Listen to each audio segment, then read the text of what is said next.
नमस्कार किसान मित्रों, आप देख रहे हैं कृषि जानकार और मैं हूं आपका दोस्त कपिल लागल। किसान मित्रों, जैसा आप सभी को पता है कि हम गुजरात में हैं और गुजरात में हलवद के अंदर हैं। दोस्तों, वहां पर मुझे मिलने का मौका मिलता है एक जाने माने ऑर्गेनिक किसान जो पूरा जैविक तरीके से अपनी खेती करते हैं। और आपकी जो छाप है, मतलब आपकी जो पहचान है ऑर्गेनिक के मामले में, पूरे गुजरात में एक आपकी अलग ही पहचान है। और इवन गुजरात में नहीं, पूरे देश में आपकी एक अलग पहचान है। तो मिलते हैं ऐसे प्रोग्रेसिव फार्मर से जिनसे हमें बहुत सारी चीजें सीखने को मिली है। और आपने बहुत लंबे समय पहले से जो अपनी ऑर्गेनिक जर्नी है उसको शुरू किया था। मैं आज आपके फार्म पर आया हूं। सबसे पहले हम परिचय लेते हैं कि क्या आपका नाम है। मेरा नाम चीनू भाई खेत्री भाई पटेल है। मैं हलवद में 2002 से एग्रीकल्चर का काम करता हूँ और 95 से मैंने ऑर्गेनिक खेती स्टार्ट की। पहले मैंने सीड का प्लॉट का और ये नीलगिरी सुवाल की खेती चालू की थी। तब मेरे पास ज़मीन नहीं थी तो किराए पे लेके ज़मीन लेके मैंने स्टार्ट किया था। और अभी मेरी खुद की अभी इससे 80 बीघा समझो इतनी ज़मीन है और इसमें बागायत किया। शुरुआत में मैंने बोर लगाया था, गोला बोर जो बोलते हैं, बेर, एप्पल बेर, गोला बेर की खेती चालू की थी शुरुआत में आपने। उसके बाद मैंने उसकी नर्सरी चालू की। अच्छा। जो मेरे पास पूरा प्लांट था, जिसमें से समझो 1200 प्लांट था, इसमें से 50 के 60 प्लांट सिलेक्ट किया, वो मदर प्लांट बनाया उसको, मदर प्लांट आपने, और इसमें से नर्सरी की। तो मेरे पास जो कम आमदनी वाले प्लांट था वो सब निकल गया और ज़्यादा का आमदनी वाला, ज़्यादा बड़ा फ्रूट वाला जो प्लांट था, इसमें से बर्स्टिक लेके मैंने नर्सरी की। तो मेरे पास से जो किसान प्लांट ले गया उसको पूरा फायदा हुआ। मतलब आपने शुरुआत जो करी थी वो एप्पल बेर से करी थी। गोला हाँ। गोला वेराइटी, एप्पल से पहले गोला बेर जो राजस्थान की वेराइटी। अच्छा। वो गुजरात में लाने वाले हम पहले। अरे अरे। ये हमारा डिस्ट्रिक्ट में। तो मैंने जो प्लांट लगाया था वो नर्सरी की, तो मदर प्लांट से की थी। और 95 में मैंने आंवला लगाया जो बेर के बीच में। मैं यहाँ से यूनिवर्सिटी में बेर के प्लांट में जो दिक्कत आती थी उसका सॉल्यूशन के लिए यूनिवर्सिटी में गए थे। एग्रीकल्चर यूनिवर्सिटी जो आणंद में है हमारी, वहाँ गया था। वहाँ डॉक्टर केपी किकाणी हमारा वो साइंटिस्ट था, उनसे मिला मैं और बोला कि भाई बोर में इतनी दिक्कत आती है। तो उन्होंने मुझे बताया कि भाई अब बोर की खेती छोड़ो और आप आंवला की खेती करो।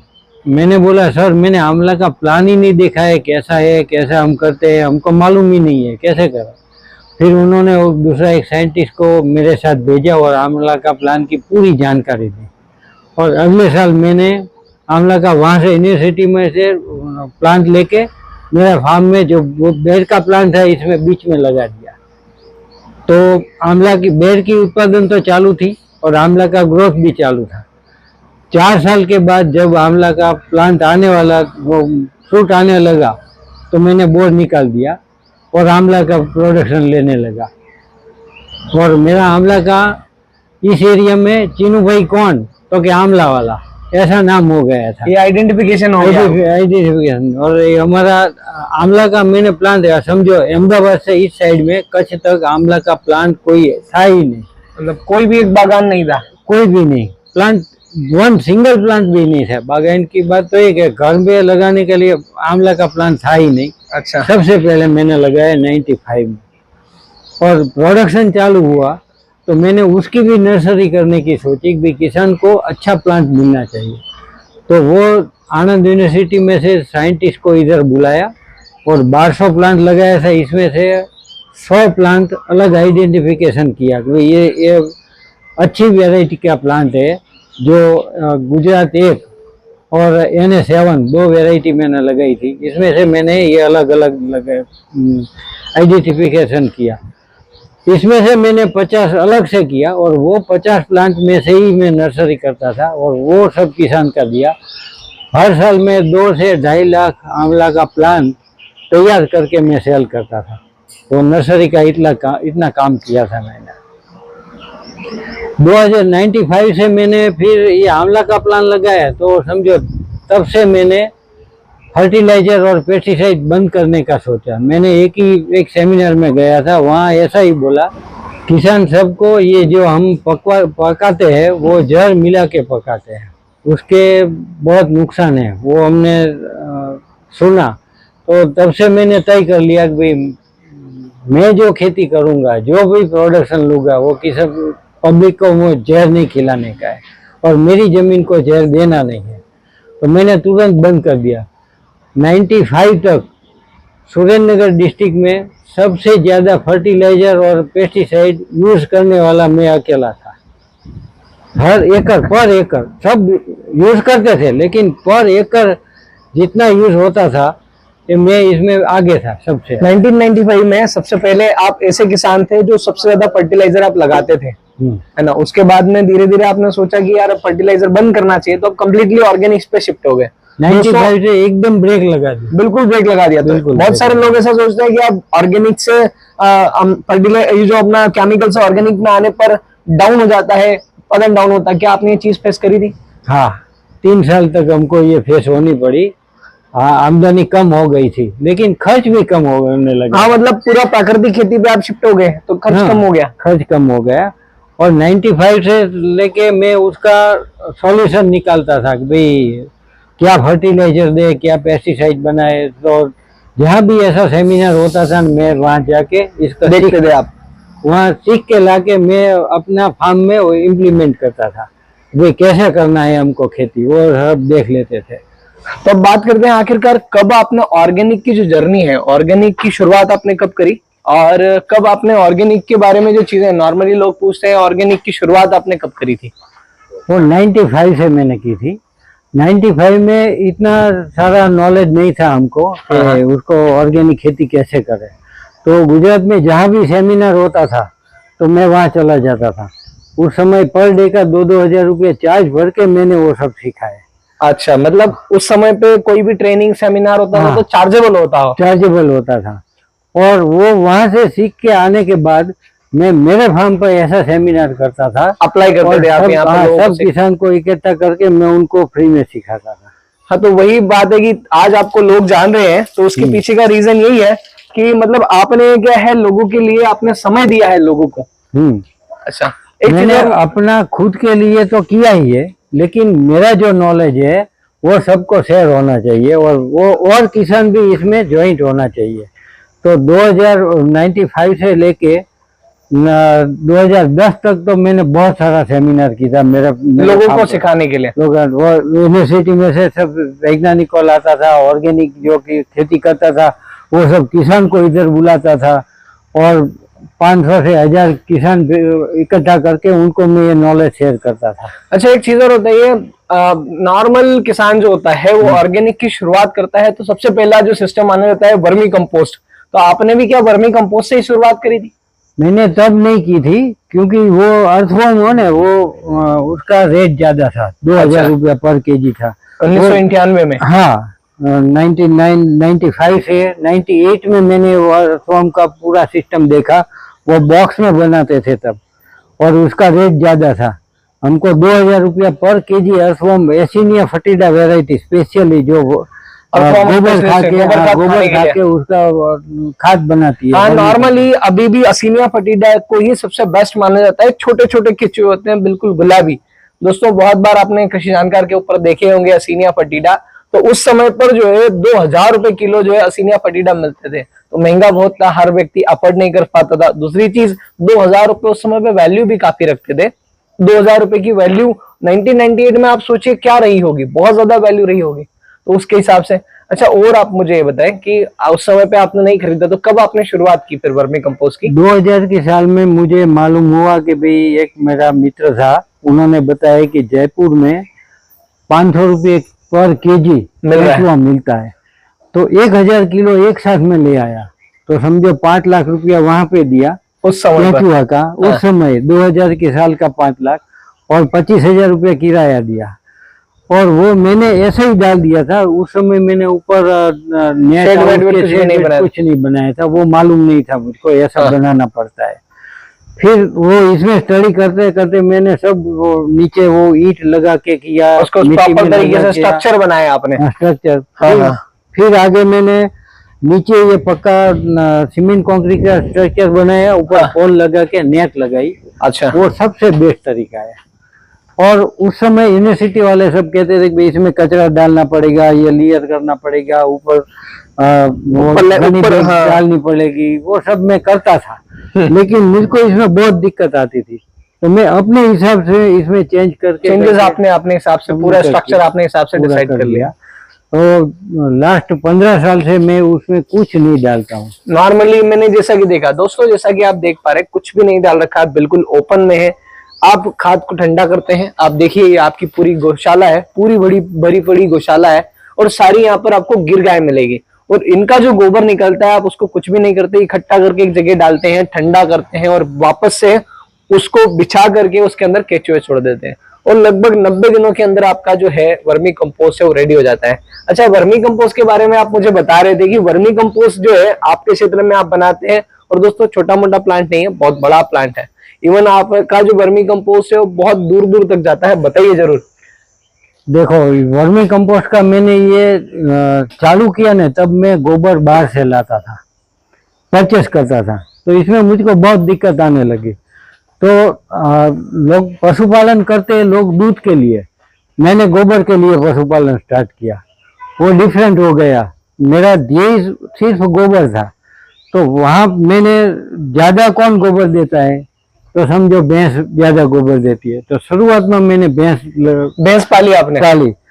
तो उसमें मैंने देखा कि भाई ड्राई पीरियड ज्यादा है, उसका खर्च ज्यादा लगता है, दूध कम है, वो नफा के बदले नुकसान ज्यादा होने लगा।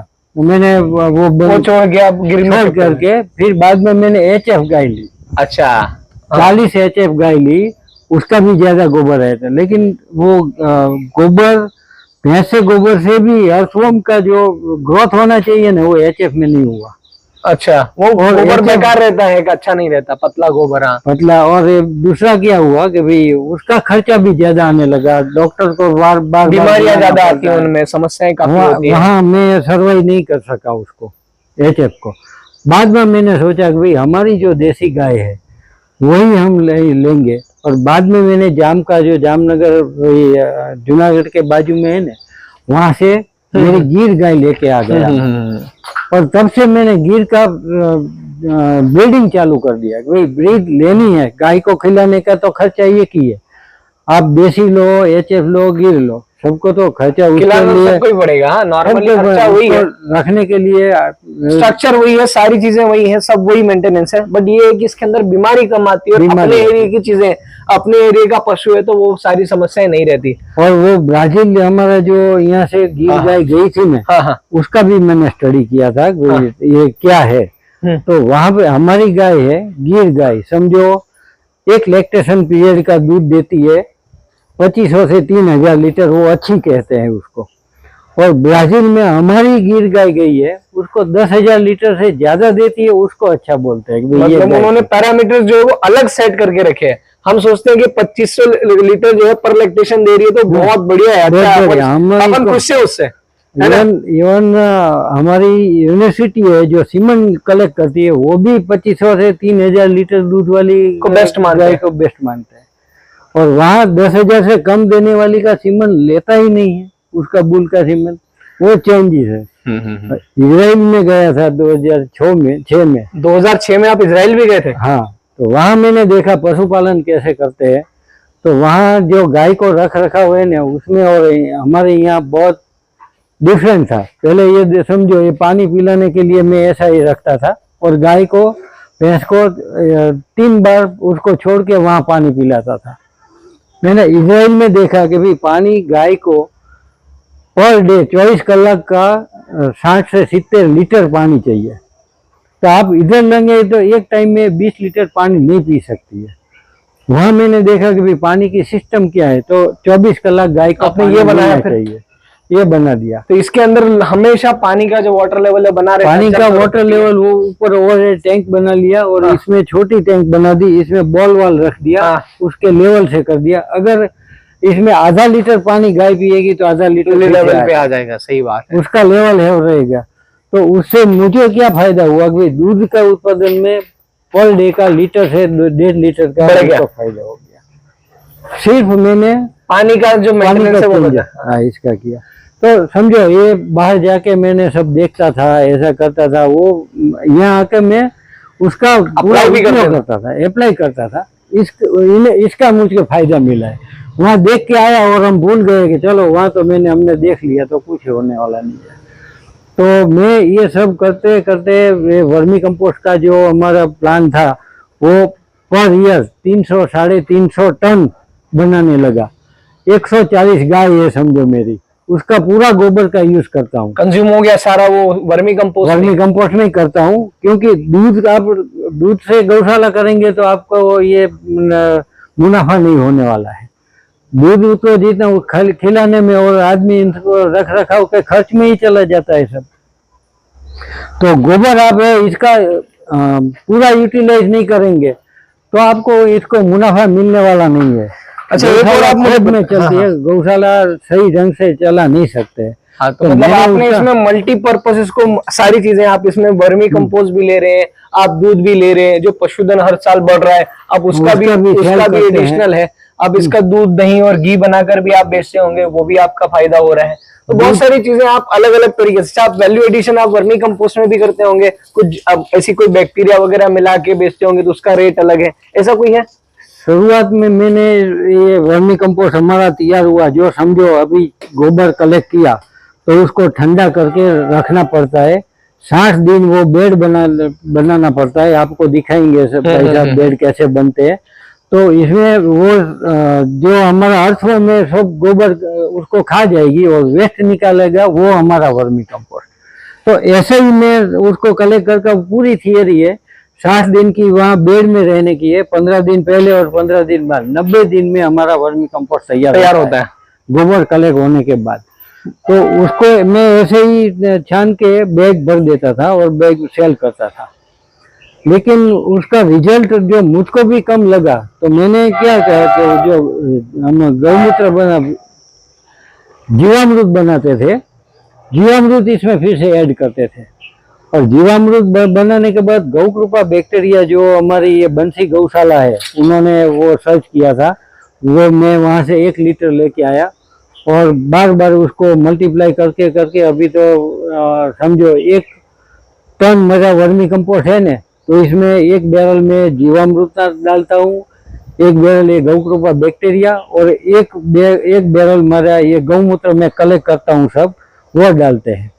तो सब ये वैल्यू एडिशन हो जाता है। वैल्यू एडिशन, तो ये हमारा पूरा रीच हो गया वर्मी कंपोस्ट के अंदर, वो सारे सर्वगुण संपूर्ण हो गया। वो प्लांट को जो 16 एलिमेंट चाहिए वो पूरा तो मिलता ही है। मैंने सब टेस्ट कराया था, तो उससे भी ये ज्यादा रीच हो गया।